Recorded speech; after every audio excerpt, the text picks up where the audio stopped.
ஸ்ரீ குருபியோ நமக. சிவபெருமானே, எம்பொருட்டு உன்னை சிக்கனப் பிடித்தேன், எங்கு எழுந்தருள்வது இனியே. இது திருவாசகத்தில் பிடித்த பத்து என்பதில் உள்ள முதல் பதிகம்.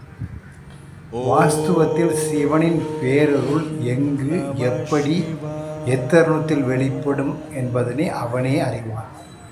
பொதுவாக ஒரு செயல் விரைந்து செய்யப்பட வேண்டுமெனில் இமைப்பொழுது என்னும் சொல் பயன்பாட்டுக்கு வரும். கண் இமைத்தல் என்பது இயல்பாகவே தேகத்தில் நிகழும் செயல். அத்தகைய இமைப்பொழுது என்னும் மாத்திரைக்குள்ளும் மாத்திரை என்பது காலத்தை குறிக்கும் சொல் உட்படாதது அவனது அருள் ஜோதி வடிவம்.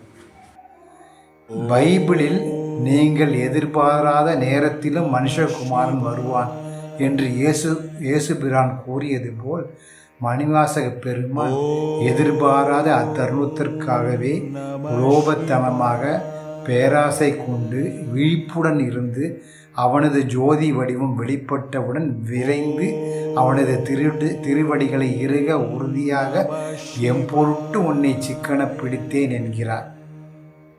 அவ்வாறு மாத்திரைக்கு காலத்துக்கு உட்படாத அத்தருணத்திற்குள் வெளிப்பட்ட அவனது திருவடிகளை மணிவாசக பெருமான் சிக்கன பிடித்ததால், சிக்கன என்பதற்கு உலோபத்தனமாக, விரைவாக, இறுக, உறுதியாக என்று பொருள்கள் உள்ளது.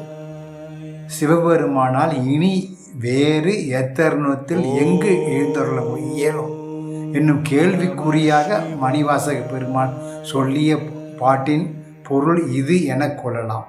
திருச்சிற்றம்பலம்.